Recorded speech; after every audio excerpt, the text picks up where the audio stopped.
Chief Mashood Abiola contested on the platform of Social Democratic Party. He won but was denied victory.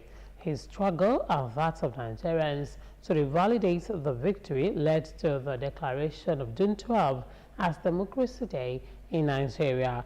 Fowora Adesowo gives you a flashback on Abiola's travail and the struggle for a democratic Nigeria in this report.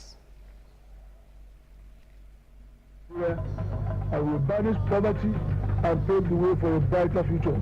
Chief Mashood Abiola's humble background was to a large extent responsible for his success story, either as a student, an accountant, a businessman, a sportsman, a politician, a statesman, a philosopher, or a musician.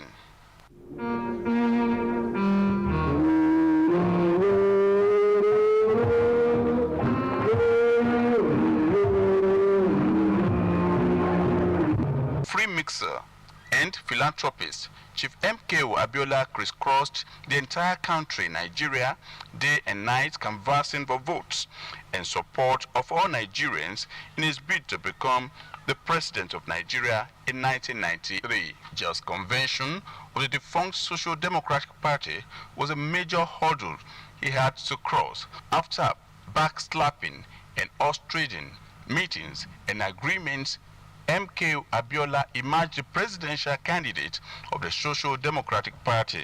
Abiola's staunch opponent in the defunct Social Democratic Party presidential primaries, Alhaji Babagana Kingibe, was named as a vice presidential candidate of the SDP, hereby making Abiola's ticket a Muslim ticket. Nigeria on the marching,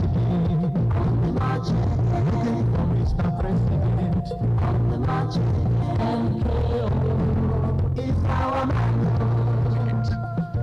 On the day of the election, Saturday, June 12, 1993, there was no violence, no riots, no single drop of rains, and Nigerians came out en masse to vote for the candidate of their choice. The results of the open election were trickling in, and Abiola Kingibe had won across ethnic divides of Nigeria, including Kano State, which was the home state of Alhaji Bashir Tofa, the presidential candidate of the National Republican Convention, and Enugu State, which was the home state of Dr. Sylvester Ugo, his running mate. Surprisingly, a faceless organization, the Association for Better Nigerians, ABN, went to court, sought and got an injunction refraining further announcement of the election results. Nigerians took to the street, calling for the announcement of the entire results and declaration of Basharu MKO Abiola, who was believed to have won the election, as a winner. The protest against the election granted economic activities in virtually every part of the country, and the military president of Nigeria, Ibrahim Badamasi Babangida, stepped aside, paving way for an industrialist, Chief Ernest Shonekan, to head the interim national government. With the emergence of Chief Shonekan as the interim head of state, social crusaders, human rights activists, trade unions like NUT, NUJ, ASU, NUPINC, and NLC, with the support of the National Democratic Coalition, NADECO, vowed to stop the anomaly and ensure Chief MKO Abiola's mandate was revalidated. The struggle for the revalidation of the freely given mandate of Chief MKO Abiola took him abroad, and when he came back, he led his supporters to Ekpetedo area of Lagos State, where he declared himself the president of Nigeria. I say categorically that this decision is unfair, unjust, and consequently unacceptable. A price was placed on his head as he was declared wanted by the police for crime against the state. I'm speaking from my car. I'm being taken to detention. I'm speaking from my car. I'm being taken to detention. Fowora Adesowo, Ogtv News. As Nigeria celebrates 26 years of constitutional democratic rule, Nigerians must see democracy as shared responsibility of the nation if the nation is to attain greatness. The acting director of the National Orientation Agency, Ogun State Directorate, Mrs. Andu Ibisi, made the submission in a message commemorating 2025 Democracy Day. According to Mrs. Andu, democracy is all about partnership between the leadership and the people, adding that active citizenship through voting, civic participation, holding leaders accountable and promoting peace are the backbone of thriving democracy. She, however, admonished citizens to imbibe the national value charter of the agency that articulates the core values by upholding patriotism, integrity, dignity of labor, social injustice, religious tolerance, and mutual respect. The Ogun Noah verse reminded Nigerians that the greatness of the nations lies not only in its rich culture and abundant resources, but also in the strength, resilience, values, and her people. She therefore appealed to Nigerians to be united to build a nation where the dreams of the founding fathers are not only remembered, but only realized, a country where democracy delivers for all justice, equity, economic opportunities, and peace. President Bola Tinubu has openly extended an invitation to the Minister of the Federal Capital Territory, Nyesom Wike, to join the All Progressives Congress, saying the party would gladly welcome him whenever he decides to defect. Speaking at the inauguration of the Arterial Road N16 to Arterial Road N20 and other projects in Katampe districts, Abuja, Tinubu praised Wike's leadership in the FCT and hinted at a future political alliance. The invitation came as Wike declared that any planned opposition coalition to unseat Tinubu in 2027 was already doomed to fail.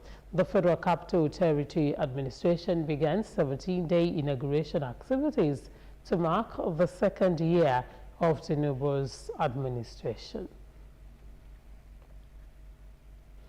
The government of Ogun State is intensifying commitments to the training and retraining of its workforce regardless of their cadre for officially and productivity. The Commissioner for Local Government and Chieftaincy Affairs, Honorable Ganiyu Hamzat, said his ministry was linked to the competence, motivation, and job satisfaction of staff.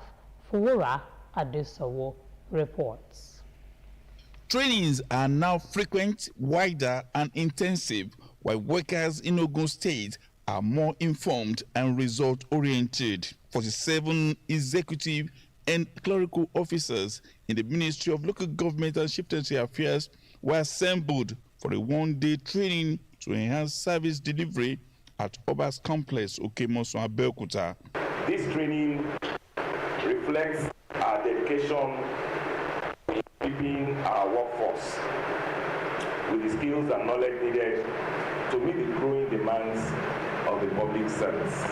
The Ogun State Ministry of Local Government and Chieftaincy Affairs had not too long ago sent a good number of its staff to the Administrative Staff College of Nigeria, ASCON, Tokpo, Badagry, Lagos State, for training on relevant courses to enhance their performance in their respective schedules. Here, staff are taught, among others, office etiquette, ethics of the civil service, how to ensure impartiality, accountability, transparency as a way of achieving good and better service delivery. So ethics will guide you in your behavior and decision making in the public service. Participants say they are better informed. The training has been able to improve our perception about how we handle documents and the way a civil servant is expected to behave, both within the complex, because we are seen as a reflection of government. What I learned today is to have good character among our colleagues, to have good behaviors. Even whatever we want to do, we must do it equally. They are sure that they will put all that they have learned to use with immediate effect. Adefowora Adesanwo, Ogtv News. Officials of the Ogun State Special Agro-Industrial Processing Zones program have been charged to be precise, accurate and efficient in their data gathering and reporting to aid policymakers in taking right and appropriate decisions. Permanent Secretary, Ministry of Agriculture and Food Security, Kehinde Jokotoye, gave this charge in her address at a 3-day training on report writing, data analysis using Microsoft Excel and PowerPoint presentation for officers of the zone held at Academy Suite, Abeokuta. Matthew Shomi completes the report. Realizing the importance of effective data gathering and presentation to the success of the Ogun State Special Agro-Industrial Processing Zones program, this 3-day training on report writing, data analysis using Microsoft Excel and PowerPoint presentations has been put together for the staff and the assistants of the project. Permanent Secretary, Ministry of Agriculture and Food Security, Kehinde Jokotoye, encouraged the participants to make good use of the opportunity in sharpening their skills to be better and more effective in the management of data. From time to time, especially concerning our work with our farmers, we need to do a lot of data gathering, and then there will be need for us to analyze this data. There will be need for us to write reports on the different activities that are carried out, and there is need for us to have proficiency in all these areas so that we'll do a good job of analyzing the data. The training facilitators, Samuel Adeogun, delivered 2 papers on introduction to report writing as well as reporting principles and standards, while Dr. Mistura Alaron delivered a paper on conducting research and gathering data. Presentation for today was to talk about the importance of report writing and the basic principles that should be adopted when you write reports.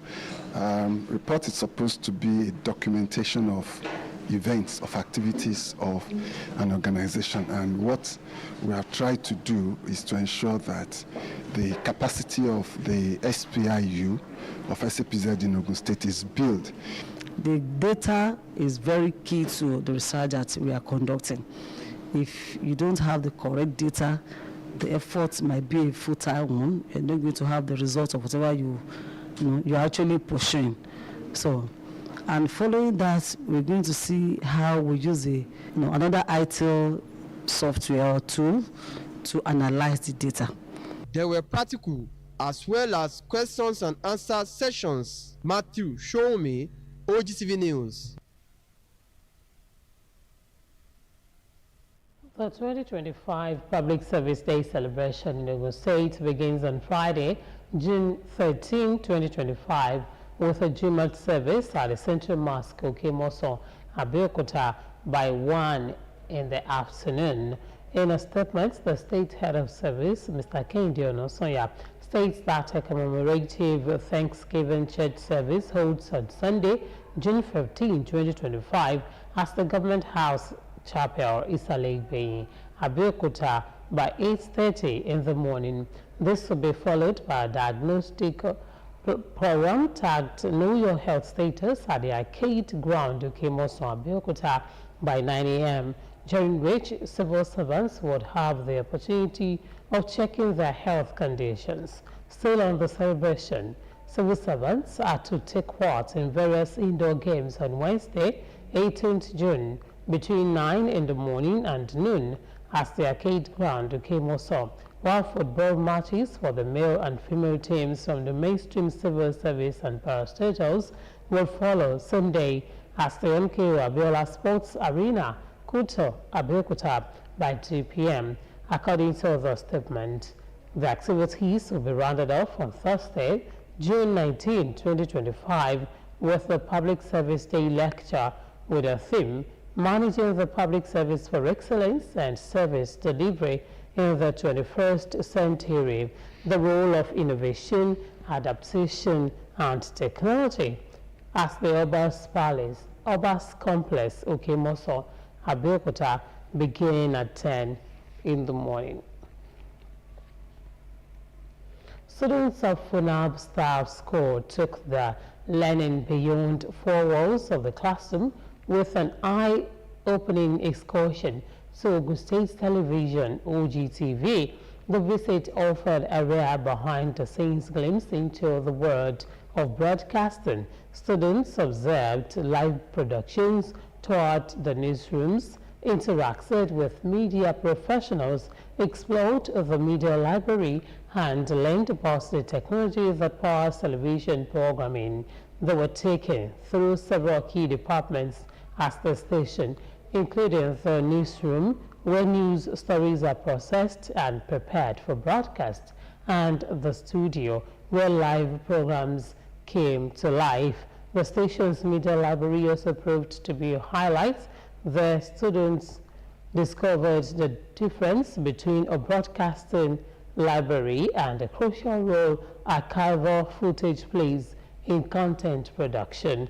The students expressed their excitement, sharing insights into the new things they had learned and how the experience broadened their understanding of media. Teachers who accompanied the studio, I learned that light is very, very important in the studio, and we have two major types of light, which are the soft light and hard light. Teachers who accompanied them also shared their perspectives, noting that the excursion deepened their appreciation of how news is sourced, verified, and eventually aired for them.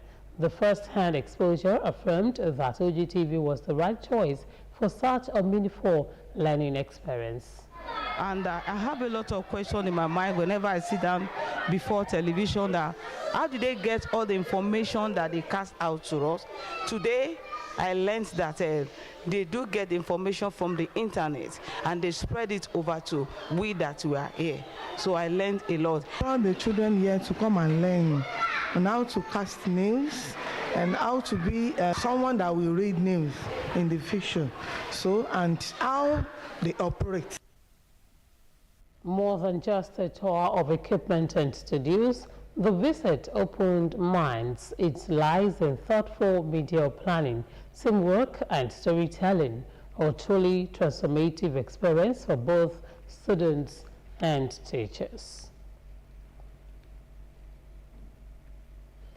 Over 2,000 higher national diploma and national diploma undergraduates have been officially admitted into DS Adigbero ICT Polytechnic, Itori, Ogun State for the 2024-2025 academic session. They took the matriculation oath, which serves as a reminder of the students' responsibilities to commitment to academic integrity. Ikem Ago reports. Matriculation ceremony is a significant milestone for students, marking their official entry into the institution. The freshmen were dressed in their academic attire, symbolizing their commitment to academic excellence.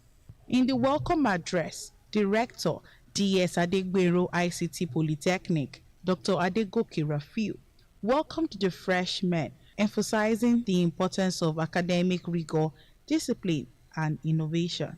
The students were encouraged to take advantage of the institution's resources and facilities to achieve their academic goals. I also want to encourage them to latch on to the new federal government program of TVET so that every one of them can acquire skills.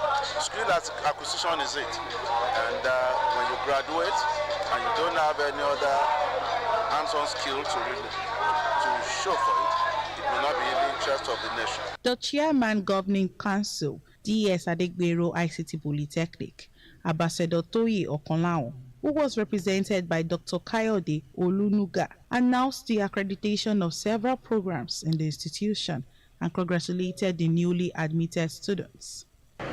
We also facilitated the National Information Technology Development Agency NITDA initiative.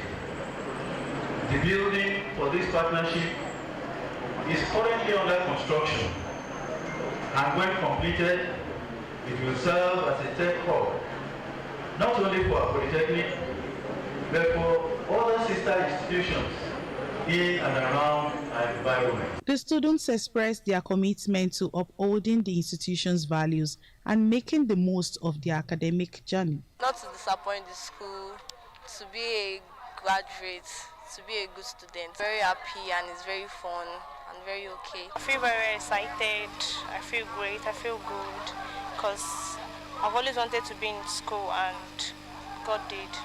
The students recited the students' oath, pledging to uphold the institution's values and principles, as the oath serves as a reminder of students' responsibilities and commitment to academic integrity. Nkem Agu, Ogtv News. Parental influence plays a crucial role in shaping a child's future. Therefore, parents must live up to expectations to serve as good role models. This was the submission of Professor Oluyemisi Adepowale at the maiden edition of the Iyalo Lomo Foundation's Summit, held at the Mackay of the Olusegun Obasanjo Presidential Library, Abeokuta. Ayodeji Tomori Oluwumi reports. Though it wasn't Mother's Day, this gathering celebrated the contributions of women to national development and advocated for gender equality. The summit, an initiative of Iyalo Lomo Foundation, aimed to draw lessons from the past to inspire the future through intellectual engagement and celebration of iconic women in society. The convener, Professor Yemi Oke, explained that the foundation also seeks to promote and preserve maternal lineage. Also to stimulate and encourage future generation of women that, oh, I can do this for my society. If I do this for my society, I will also be celebrated. In a keynote paper titled Iconic Motherhood, guest speaker Professor Oluyemisi Adepowale explained the lives and legacies of three Egba heroines, Iyalode Eforoye Tinubu, Madam Funmilayo Ransom Kuti, and Iyalode Bisoye Tejosho. The trio built credibility and expertise, which made them to excel in their fields to gain respect and legitimacy, thus demonstrating results and consistently outperforming expectations to counter biases. While commending the initiative, mothers were encouraged to invest more in their children to secure a brighter future. These three women they mentioned, they have no doubt done very well in raising the bar for women. So I will urge our present women to emulate and copy from what those people have done in the past. My encouragement for younger generations is just as they have also handed the baton to us, that we should remain focused and do the very best that we can. If my mother pampered me, I wouldn't have achieved what I achieved today. Despite the fact that she was a rich woman, she was a community woman, but she was a disciplined woman. I believe mothers have a very big role to play in the future, in the upbringing of their children. Whatever they become tomorrow, honestly, is the handwork of parents, particularly mothers. We have to recognize the importance and the contributions of women to socio-economic development of the country. Another thing is the recognition of the maternal side of children. The summit featured a panel discussion for deeper reflection, and awards were presented to family members of the three heroines. The 2025 summit marked the maiden edition of Iyalo Lomo Foundation. Ayodeji Tomori Olunmi, Ogtv News. Democracy is a slow process of stumbling to the right decision instead of going straight forward to the wrong one. And that is it on the news at 2. Thank you for watching. Join us in the evening for more news. Bye for now.